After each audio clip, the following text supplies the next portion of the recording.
This is your reality check.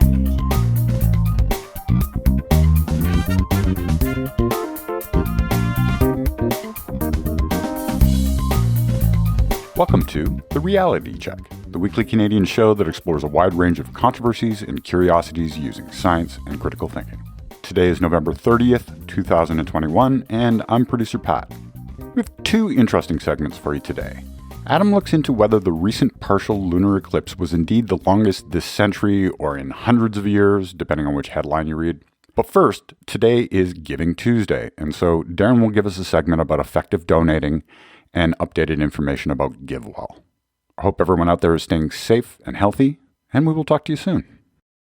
Effective donating, GiveWell 2021. With the holiday season soon upon us, many are inclined to donate to charity and wonder which ones are effective. I have covered this several times over the years, such as in episodes 611, 572, 526, 477, 426.5, 325, and so on. Basically, every year or two, I discuss how one should prioritize impact, meaning how much good can be done for every dollar you donate, and also embrace notions of equality, where the lives of those far away count just as much as those close to you. Start with your heart, but give with your head. Start with your heart in the sense that if you see suffering or injustice or something that bothers you, with people being mistreated, you use that compassion to inspire action, but you have rational evidence-based reasons for doing what you're doing, and you're giving with your head. This usually leads me to recommending the charity evaluation website GiveWell and suggesting one of their top charities, like the Against Malaria Foundation. In this segment, I'll be diving a bit deeper to explore some recent updates from GiveWell and how that might affect your donation. To be clear, they still do lots of extensive analysis to recommend charities, and I believe their choices are the most cost-effective in the world for people who want to make a direct impact that way. Meaning, donating to one of their top recommended charities, or donating to their maximum impact fund, is probably the simplest way to ensure your money is going to the most cost-effective charity this year. This is where you'd stop listening if you're looking for the simple answer, but I think our listeners usually like to follow me down the rabbit holes of rigor and complexity. Now, I have many qualifiers throughout this segment, and the first of which is that I have some uncertainty about the very thing I'm doing. I definitely know some facts are true, but because there are many interacting parts and pieces in this complex world, it's not obvious how things will play out. Just wanted you to keep that in mind. As usual, I'm going to give you my best current understanding given what I know, and of course linking relevant posts at trcpodcast.com. And this segment is a bit complicated, so I do encourage the people to read those links and see this segment mainly as an entry into some complicated issues. First, giving you a high-level summary of key points. There is a complication regarding how your actions can change the behavior of others, and how other actions can affect you, and how those decisions affect charitable organizations, and how money has the property of being fungible, meaning interchangeable. A simple example to explain fungibility: if you have your paycheck directly deposited into your bank account, and then you make another deposit into your bank account, well, the bank account no longer separates these two different deposits. The money has all been blended together because the money is interchangeable, at least conceptually. It's actually not physical money usually being transferred around. If you give $100 to a charity, it is the same as someone else giving $100 to the charity, from the charity's point of view. The money is interchangeable. It's fungible. Yes, there's some issues of who might donate and how, but in the most basic sense, all of the things being equal, $100 from anyone is equivalent. So focusing on myself first, I know that GiveWell says the Against Malaria Foundation, AMF, is one of the most effective charities in the world. GiveWell typically assesses several things, like whether the action or intervention actually does some good. In this case, do bed nets actually help reduce infections from malaria? Yes, they do. Whether the organization can deliver the intervention effectively. In this case, yes, AMF does do that. And also whether there is room for more funding. Can AMF actually use more money? It's not always or even often the case that if you gave a charity a lot more money, they could use it effectively or with the same level of effectiveness. In this case, the answer is yes for AMF, they can use more money effectively. Most people don't consider this last point much. They think that a donation to a good cause is simply good and don't wonder whether there is a diminishing impact of more dollars given to a particular organization. Making up an example, maybe there is an organization that currently has a $10 million budget and they could do more good with more money. If you gave them $1 million, they would now have $11 million. How would that extra million be spent? Would it all be equally effective? Perhaps it would, but for most organizations, they might only be able to spend a fraction of that at the highest effectiveness level, and then it would diminish. Perhaps this organization has a great intervention or program that would cost $100,000. But after that, then there are only good interventions or programs from this charity. So say those get $500,000 in funding.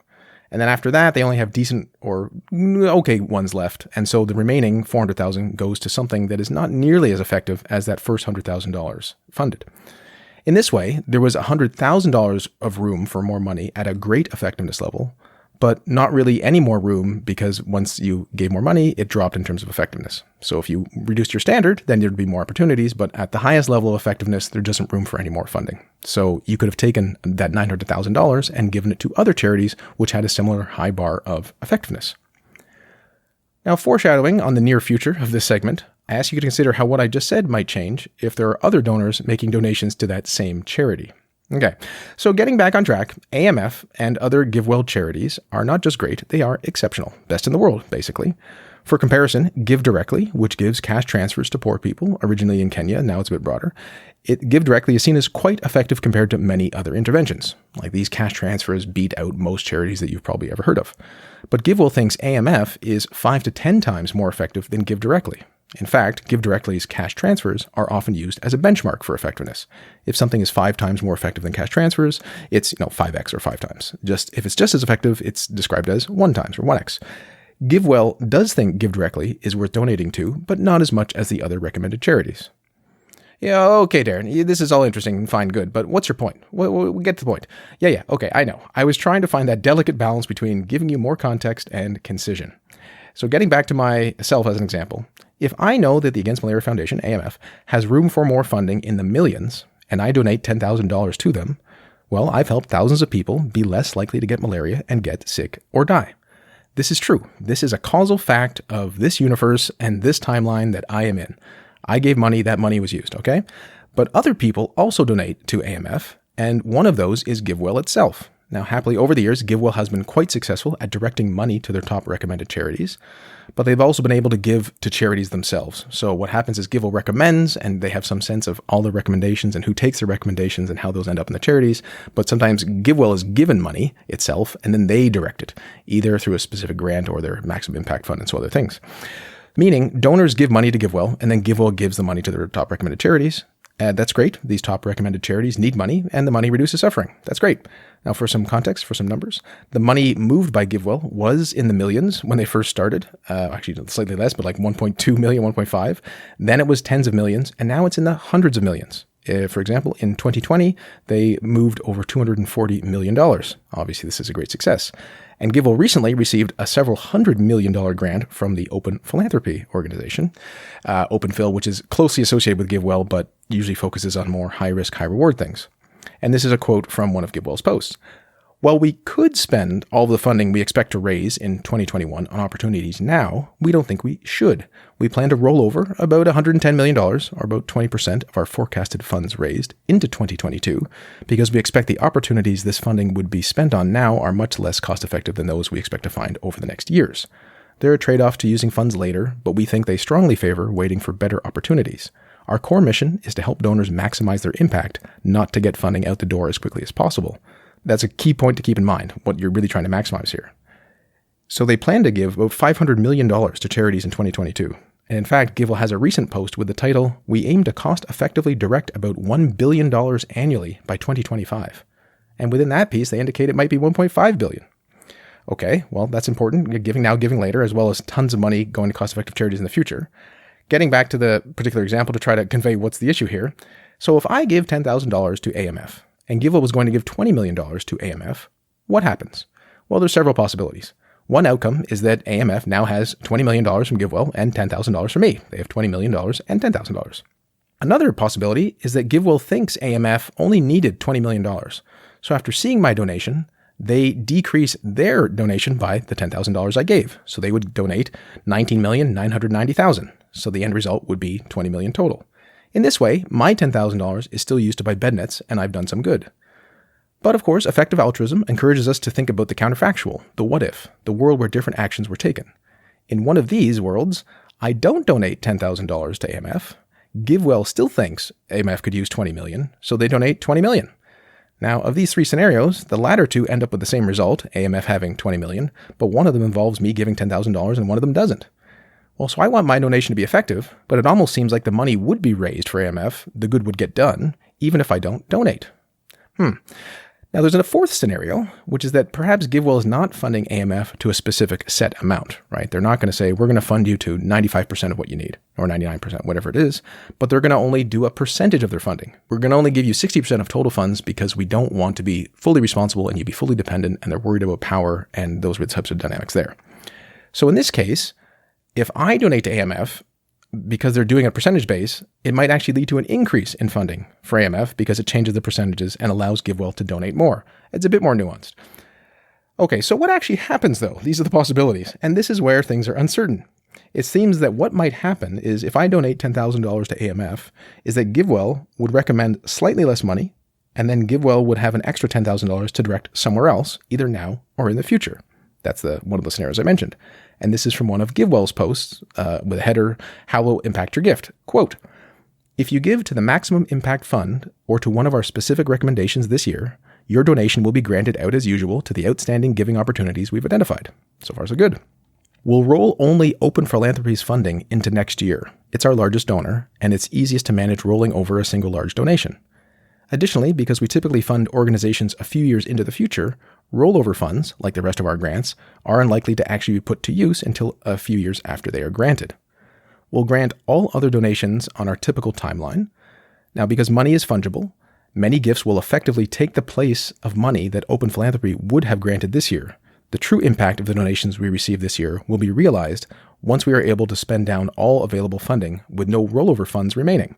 But additional donations today will still increase the total amount of funding to our recommendations over the next few years. So that's some important stuff there. It basically indicates that your money kind of pushes other money down the line, which then gets allocated and then has some impact. So it's hard to know exactly what will happen in practice, though. Certainly, AMF believes they could use tens of millions in donations, as the head of it just said, and it isn't clear GiveWell is going to give them all of that. But then it just loops back to issues I've already raised. It's not clear that you can easily just try to give AMF more money, because then GiveWell is just going to adjust what they give in the future. Now, it should be quite clear that donor coordination is difficult when people are highly analytical, concerned about cost effectiveness, and thinking a lot about donor coordination itself. Thankfully, in the effective altruism community, people are generally communicative, because it would be far worse if people were very deceptive. So, okay, what is going on here? Well, we know AMF is one of the best charities in the world. This statement is true for all the GiveWell top recommended charities. I'm just focusing on this particular one to make things easier. Now, we also know that AMF can use more money, and we know GiveWell will give them more money. These seem to be the facts, okay? What is more uncertain is what will happen if you donate. It seems like AMF would possibly get the money from you, and then they can use that sooner. And they know they have it. They can plan better. They don't have to wait for when GiveWell is going to give them money. And that's true if you donate. AMF will use your money you donated to help people. Yet, it seems likely that your donation would cause ripples in donation spacetime and counterfactual realities and have the result of having effectiveness of whatever Open Philanthropy or GiveWell, with their money, will support due to you displacing their donation. So it's an odd thing to try to think that, well, okay, wait, what does my money do versus other people's money? And this is where the fungibility of money comes in. So your money does do something, but it also is true that it pushes the money that would have existed had you not donated down the line into the future onto something else. And when you try to assess the cost effectiveness of your donation, you kind of have to take that into account. It's not the case that you can just use your donation as the true sense of what your impact was, because you have to take into account all these other players. And that, of course, was just one example with one donor at AMF versus many donors and many charities and all these things, as you can imagine, the bifurcations. So what to do? Well, some have suggested that this means small donors could fund other things that GiveWell doesn't recommend. GiveWell tends to focus on global health interventions, but some people are concerned about the long-term future of humanity, long-termism. Some people think those causes are better. The issue here is that there's already billions allocated for good long-termist interventions, but they aren't so easy to find. Open Philanthropy has all this money, and they want to put it into long-termist stuff, and they're willing to wait until they have some better opportunities. Okay, perhaps the most promising path would be to try animal welfare charities. Animal welfare charities aren't even on GiveWell's list, and they could likely use a lot more funding, but I'll be honest, I don't know a lot about that particular domain. There are animal charity evaluators, you could check them out, and perhaps this is a future segment in and of itself. Okay, well, if you don't want to necessarily go off GiveWell's list, because then there's less effectiveness, and you're not sure about long-termism, what are the other opportunities? Well, the problem here is that the obvious choices are already receiving money from other funding organizations, and if something or someone doesn't already receive funding, I think our default stance should be that this is because it wasn't deemed sufficiently effective to fund. Now, I don't mean that's definitely true. This is very important, but it should be just the default going into an evaluation of a particular possibility because many smart people are looking very hard for highly effective opportunities. In fact, GiveWell hopes to find more over the next coming years, but GiveWell top charities are very, very hard to beat. Additionally, it is a lot to ask people to do personal research on particular people who might be doing some cost-effective thing and give those people money. Now, the average person has limited time or resources to a meaningful cost-effective assessment of almost anything, which is why GiveWell recommend charities are such a good idea. Of course, you could also donate to other organizations that seem to do some good, Oxfam, Amnesty International, Human Rights Watch. It gets very complicated here because the whole point of the GiveWell thing was they have a certain level of effectiveness. And once you loosen the effectiveness thing, do we just get back to, well, anything goes? Not quite, but you might think more high-risk, high-reward charitable organizations, or you might choose to hold on to your money. It's a personal choice, as it always is. What am I going to do? Well, I'm not entirely sure. I will probably donate to AMF early next year. I usually do my donating at the beginning of the year, but I will definitely be reflecting on all this and see how things play out. I also might shift more of my donating into the give later versus giving now category, as waiting a bit might provide greater understanding of the counterfactuals involved and the impact of my donation to get a better sense of what it actually is. Now, on a final note, although this has been complicated and maybe a bit deflating in some ways, depending on your perspective on your charitable donations, I do want to highlight that this is a good news story. I've been focused on the complications and analyses which may seem a bit detached from actual events in the world, but seeing that the most effective charities in the world will likely have enough money to do their good work is amazing. It's just amazing. We care about the good getting done, and it looks like so much suffering will be reduced because of donors large and small. What a wonderful thing to happen. Good job, humanity.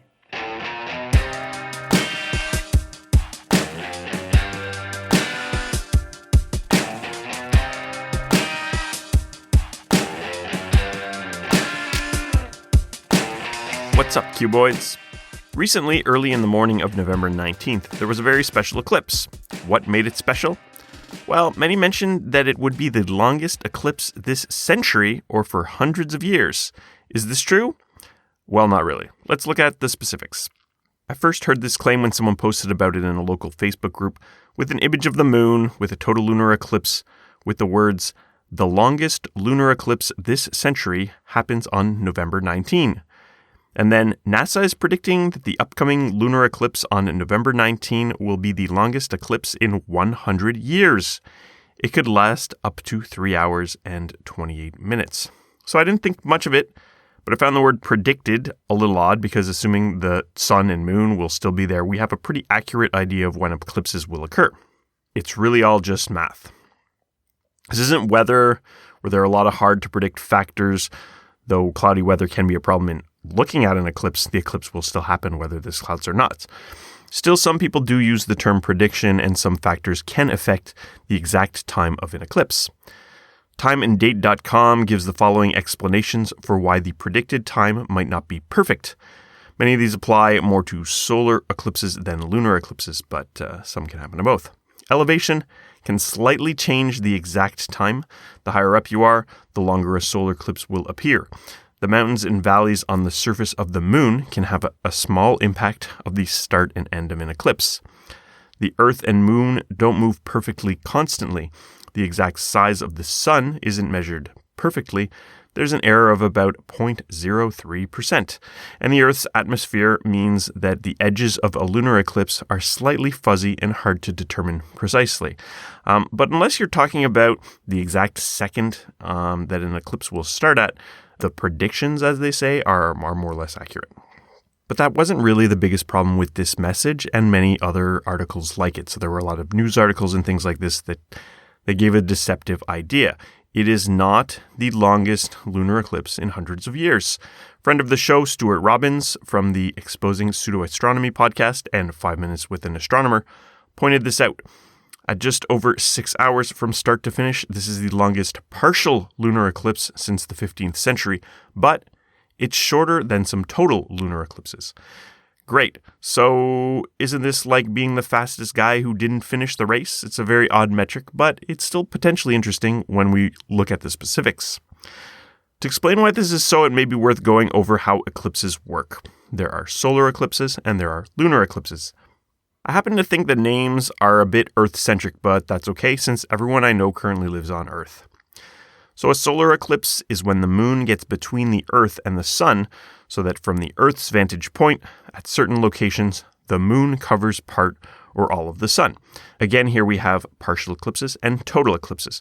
In the case of a total eclipse, the sun is fully blocked out by the moon. Unlike with a lunar eclipse, depending on where one is on Earth, even a total eclipse can look like a partial eclipse from other places, from other vantage points. The same is not true for a lunar eclipse, since we all more or less see the same face of the moon.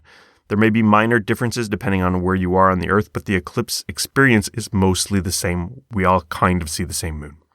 So a lunar eclipse is when the Earth is between the sun and the moon. By blocking the light of the sun, this causes the Earth's shadow to be cast on part or all of the moon. Since the Earth is much bigger than the moon, a total lunar eclipse is much more common than a total solar eclipse. Any kind of lunar eclipse is also more common in general. If the Earth's shadow fully covers the moon, it is a total eclipse. If it covers part of the moon, it is a partial eclipse. When more of the moon is covered, the partial eclipse tends to be longer. You can have a relatively short eclipse where only the edge of the moon is covered for a short time. These can be less than a half hour, such as the lunar eclipse of April 26, 2013, which lasted a whopping 27 minutes. The shortest lunar eclipse of the century will be February 13th, 2082, and will last 25.5 minutes. I hope I'm able to witness this on the eve of my 104th birthday, but that short part is only when the moon is covered by the Earth's umbra. So what's all this umbra and penumbra stuff about? Well, when you have an obvious shadow, there's a more or less clear delineation between the shadow part and the not shadow part, because generally everyday light sources are treated like a single point. If a light source is what's called a punctual light source, there's only an umbra. A light bulb, the sun, a candle, these things are relatively small compared to the environments they interact with. Well, at our distance from them, the sun is actually quite large, obviously. The edges of a shadow are a bit fuzzy because you have the part where the light source is fully blocked, the part where it's not blocked, and all of the fuzzy edges are kind of where the light source is only partly obscured. This transition varies in intensity depending on how much of that light source is covered. The fuzzy edge is called the penumbra. Now, this is what happens with a lunar eclipse. The sun is quite big relative to the shadow that the Earth is casting on the moon. So the part of the shadow where there is light from the sun which is partially obscured is the penumbra. This means that the start of a lunar eclipse isn't always super obvious. You might notice it progress somewhat slowly and then becomes more and more evident as it's going on. Oh, is there a little shadow that's starting? Is that where the eclipse is going on? And then all of a sudden you're like, okay, it's definitely there. I can see it. It's more pronounced. It's clearly an eclipse that's starting. So why am I saying all this? In the case of the recent long partial eclipse, the moon was almost completely covered in the umbra, with only a small sliver being illuminated in the penumbra. So I asked myself, does this mean that the length of the eclipse is dictated by how much of the moon is covered, so that any total lunar eclipse would be longer than even the longest partial eclipse? No. It seems that's not true. So this partial eclipse was longer than many total lunar eclipses. How does this make sense, you might ask? Well, the reason it was so long isn't just because it was close to being complete. That's part of it, but it's also because of the distance between the moon and the Earth that varies. During this eclipse, the moon was only 40 minutes from its apogee, so the moon has an elliptical orbit around the Earth, so its distance varies throughout that orbit. The closest point is the perigee, and the furthest is the apogee. So the closer moon at its perigee is what people call the supermoon. So we've talked about this before. People think the supermoon's going to appear like really huge in the sky. The further the moon is called the apogee. It's also called a micromoon, which sounds like something a bootleg subtitle might call Sailor Chibi Moon. So when the moon is further away, it takes longer to pass through the Earth's shadow during an eclipse. When it's closer, it takes less time. So a total lunar eclipse close to perigee would be quicker than an almost total but still partial lunar eclipse close to apogee, like the one we just experienced. Now, the last time a partial lunar eclipse was this long was February 18th, 1440. The next time one will be this long will be February 8th, 2669. Nice, assuming the moon has not been moved by then. Though this 6-hour and 2-minute eclipse is long, there's a comparable one every 18 years, which is generally within about 5 minutes of duration. However, some of these are total eclipses because that last bit can actually get covered. The November 19th lunar eclipse was not the longest in centuries. However, it was the longest partial lunar eclipse since 1440. Is this particularly meaningful? Well, not really, but understanding the various factors which contribute to this longer event gives us a better appreciation of exactly what's going on during an eclipse. Since it was cloudy all day on the 18th and I had my 2-year-old in my bed with me that night, I didn't bother to check on the eclipse and I totally missed it. I can't remember the last time I got up to watch a lunar eclipse and didn't just see clouds. I get frequently disappointed by that. And then the next day I saw that many people in my areas that would have been looking at the same sky as me got great photos of the eclipse.